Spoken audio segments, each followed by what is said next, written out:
temps pour le ministère de l'Agriculture.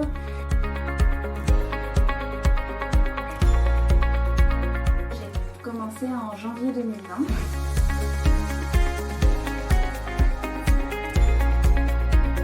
J'avais pas des idées très claires quand j'ai commencé le programme Cap Europe. J'avais plutôt en tête de travailler sur le transfrontalier, de me remettre à l'allemand pour justement pouvoir interagir avec les collègues allemands sur mes sujets ou alors une mobilité, disons, de proximité.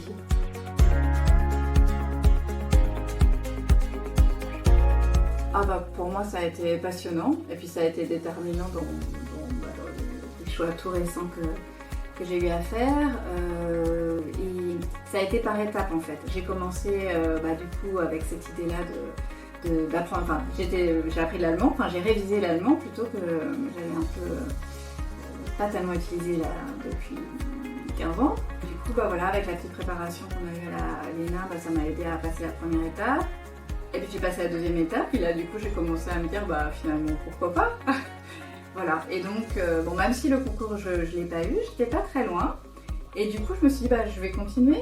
Et j'ai suivi une proposition de stage que propose la commission là, 2 fois par an.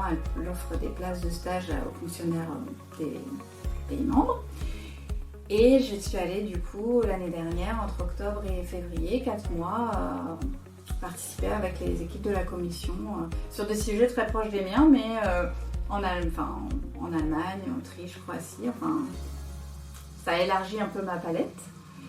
Et puis là-bas, j'ai eu l'occasion de connaître de savoir qu'un poste allait être ouvert, un poste d'expert détaché. Et du coup, j'ai posé ma candidature. Et j'y vais là j'ai été sélectionnée, j'y vais en septembre prochain.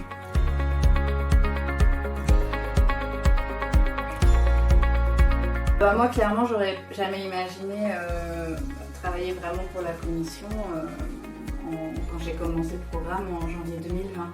Moi, j'ai trouvé que, j'avais un peu ça en tête, mais je pensais que c'était totalement inaccessible.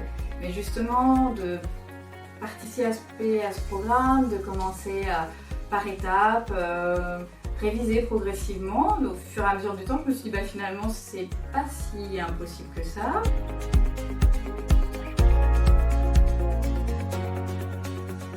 Justement, qu'il faut y croire. Il faut y croire, après tout, on ne prend pas tellement de risques. Au pire, on aura révisé des choses qui nous serviront pour plus tard. Voilà, de proche en proche, on se donne un objectif peut-être qu'on pense trop élevé, puis finalement, on n'a pas forcément exactement ce à quoi on pensait au départ, mais on a quelque chose de super aussi.